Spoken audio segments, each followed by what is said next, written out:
አይኑን ሲገልጥ የተመለከታት አይኑንም ሲጨፍን ያያት ቅድስት ድንግል ማርያምን ነው። ወስብሐት ለእግዚአብሔር ብለው ቁጭ አሉ። እግዚአብሔር ይመስገን። እግዚአብሔር አይኑን ሲገልጥ የተመለከታት በቃ አቀለሉት ሁሉንም። እግዚአብሔር አይኑን ሲገልጥ የተመለከታት አሉ። አዎ አይኑን ገልጧል። መቼ? ታኅሳስ 29 በቤተልሔም በከብቶች በረት ፍጹም ሰው ነው ሲወለድ መጀመሪያ ያያት ማንን ነው? የምትስመው ማናት? የምታጠበው ማናት? የምታቅፈው ማናት? እናቱ ናት። ኪሩቤል እንዳያዩት ክንፋቸውን ይጋርዳሉ አለ ኤፍሬም።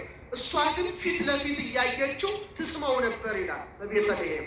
አይኑን ሲገልጥ የተመለከታት አይኑን ሲጨፍን ያያት ማለታቸው ቅድም ሊቁ የተነተኑትን መጨረሻ ላይ ቀራንዮ ላይም ነበረች። ከቤተልሔም እስከ ቀራንዮ የዘለቀ ፍቅር ነው የእናትና ልጅ። አሁንም እናቱ እግረ መስቀል ስር ከዮሐንስ ጋር ነበረች። መጨረሻ ምን አለ? እናቴን አደራ ነው ያለው። እነኋት እናት ካለው በኋላ ተፈጸመ አለ። አይኑን ጨፈነ፣ ቅድስት ነፍሱን ከስጋው ለየ። ስለዚህ ሊቁ ምን አለ? አይኑን ሲገልጥ የተመለከታት አይኑን ሲጨፍን ያያት ማንን ነው? ዮሴፍና ሰሎሜን ሲገልጥ አይቷቸዋል፣ ሲጨፍን አላያቸውም። ዮሐንስም ሲጨፍን አይቶታል፣ ሲገልጥ ግን አላየውም።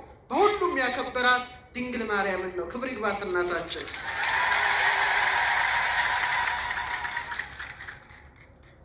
ክብሯን እስቲ ትንሽ እንየው፣ በጣም በትንሹ እስቲ አብረን እንበለው። እናትነትን በለው፣ ከድንግልና አገልጋይነትን ከእናትነት ድንግልና ከወተት ጋር ለማን ተሰጠ ከሷ በቀር? ኤፍሬም ምን ይላል?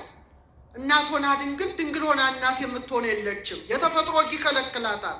እሷ ግን አለ ሁለቱን በማስተባበሯ የተፈጥሮን ሕግ ምን አለችው አለ? ሰባበረችው ይላል።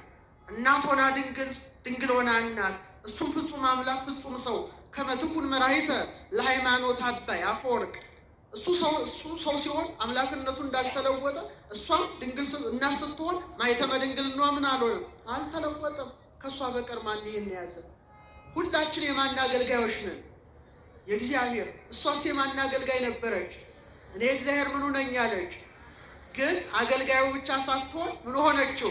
እናቱ ሆነችው። ያሬድ እንዛ